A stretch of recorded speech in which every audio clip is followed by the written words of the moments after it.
దీప అయితే జ్యోత్స్న పెట్టిన రౌడీలని కొడుతూ ఉంటుంది.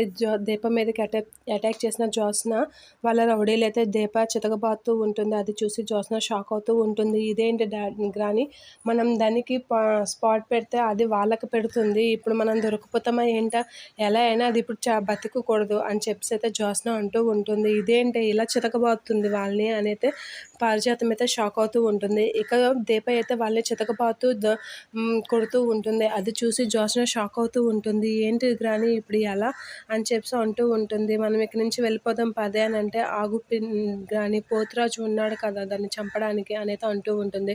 పోతురాజు ఎవరే అని జ్యోత్స్నాని పారు అడిగేసరికి ఆగు గ్రాని, వెయిట్ చేయి అనేది అంటూ ఉంటుంది. ఇక దీప అయితే వాళ్ళ మీదకి విజృంభిస్తూ ఉంటుంది.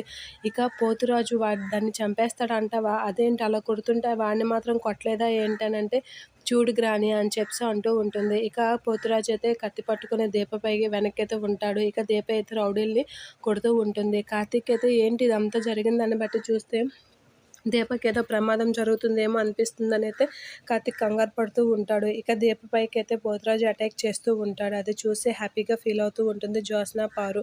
ఇక పోతురాజు అయితే దీప పైకి అటాక్ చేసి చేస్తూ ఉంటాడు. ఇక పారు అయితే మంచి పని అయింది అని చెప్పేసి అయితే అంటూ ఉంటుంది. ఇక జ్యోత్స్న వాళ్ళైతే కంగారు పడుతూ ఉంటారు. ఏంటి గ్రాని, బావకి నిజంగా తెలిసిపోతుంది అంటావా అని అంటే, నిజం తెలిస్తే ఫోన్ రావాలి కదే అని అంటూ ఉంటుంది. అదే టైంలో కార్తీక్ ఫోన్ చేసేసరికి జ్యోత్స్న, పారు అయితే కంగారు పడుతూ ఉంటారు. ఏంటి నిజంగా ఫోన్ చేశాడు అని అయితే కంగారు పడి పారిజాతం అయితే ఫోన్ ఎత్తుతూ ఉంటుంది. అలా ఫోన్ ఎత్తగానే కార్తీక్ అని అనేసరికి ఎందుకు ఇదంతా చేశారు అని చాలా సీరియస్గా అడుగుతూ ఉంటాడు కార్తీక్. అలా అడగగానే ఒకసారిగా పారిజాతం భయపడుతూ ఉంటుంది. ఇక జ్యోత్స్న కూడా కంగారు పడుతూ ఉంటుంది. కార్తీక్‌కి నిజం తెలిసిపోయిందని.